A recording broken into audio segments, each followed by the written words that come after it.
श्री शिवाय नमस्तुभ्यम। महाराज, आप सभी लोग जानते हैं कि पुत्रदा एकादशी का व्रत बहुत ही बड़ा माना जाता है और इस पुत्रदा एकादशी व्रत के दिन आप लोग को 2 दीपक वाला उपाय जरूर करना चाहिए, जिस उपाय को करने से आपके ऊपर 97 लाख तक का कर्जा अगर होगा तो वो उतर जाएगा और आपके घर में पैसों की बरसात होना शुरू हो जाएगी। महाराज, ये उपाय वैसे तो हमने 7 साल पहले बताया था, पर हमने अभी की ही कथा में वापस से यहाँ पर बताया हुआ है। इसलिए इस पुत्रदा एकादशी के दिन, जो कि साल के आखिरी दिन पर पड़ रही है, आप इस दिन ये 2 दीपक वाला उपाय जरूर करें। महाराज, यह उपाय घर का कोई भी एक बड़ा सदस्य कर सकता है। विशेष रूप से घर की जो बड़ी माताएं बहनें होगी, उनमें से कोई भी एक माता बहन इस उपाय को कर सकती है। महाराज, ये उपाय आपको शाम के समय प्रदोष काल में करना है।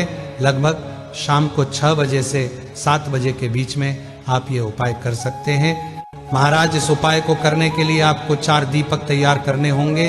आप चाहे तो ये दीपक आटे के भी बना सकते हैं या मिट्टी के भी ले सकते हैं। इसके बाद 2 दीपक में आपको लंबी बत्ती रखनी है और 2 दीपक में आपको गोल बत्ती रखनी है। अब इन चारों दीपकों में आपको शुद्ध देसी गाय का घी डालना है। महाराज, अब आप इन चारों दीपक को अपनी एक प्लेट में जमा कर रख लें। महाराज, अब आप लोगों को इन दीपकों को रखने के लिए 2 जगह पर जाना है और ये दीपक आपको घर से जलाकर नहीं लेकर जाना है, वहीं पर बैठकर जलाना है। महाराज, सबसे पहले आपको अपने ही घर के पास में जो शिवजी का मंदिर हो वहां पर जाना है और वहां पर जाकर शिवजी की शिवलिंग के पास में बैठ जाना है। अब सबसे पहले आप अपनी थाली में से 2 दीपक उठाएं, जिसमें से एक गोल बत्ती का और एक लंबी बत्ती का होगा, और उन्हें अपनी माचिस से जला लें। और माचिस आप अपने घर से लेकर आए, दोनों दीपक को जलाकर दोनों दीपक को शिवलिंग के बिल्कुल सामने रख दीजिए। महाराज, इसके बाद में आप भगवान शिवजी से धन संपदा के लिए प्रार्थना कीजिए कि आपके घर में कभी पैसे की कमी ना आए, और अगर आपके ऊपर बहुत कर्जा है तो आप अपने कर्ज के लिए भगवान से प्रार्थना करें। महाराज, अब जैसे ही आप अपने 2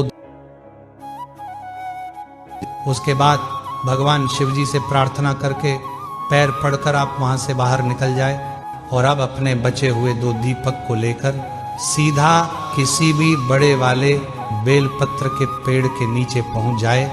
ये बेलपत्री का पेड़ ऐसा होना चाहिए जिसकी छांव आपके ऊपर आती हो।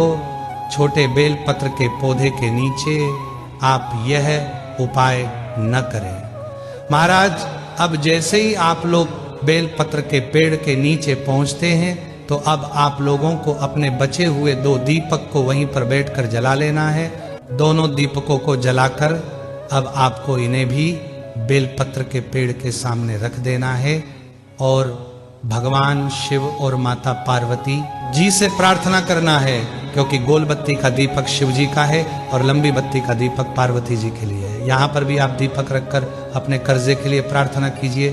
भगवान से प्रार्थना करें कि आपके ऊपर जितना भी कर्जा हो वो उतर जाए, या धन की कोई परेशानी है या फिर घर में पैसा नहीं आता है तो उसकी भी प्रार्थना कर ले।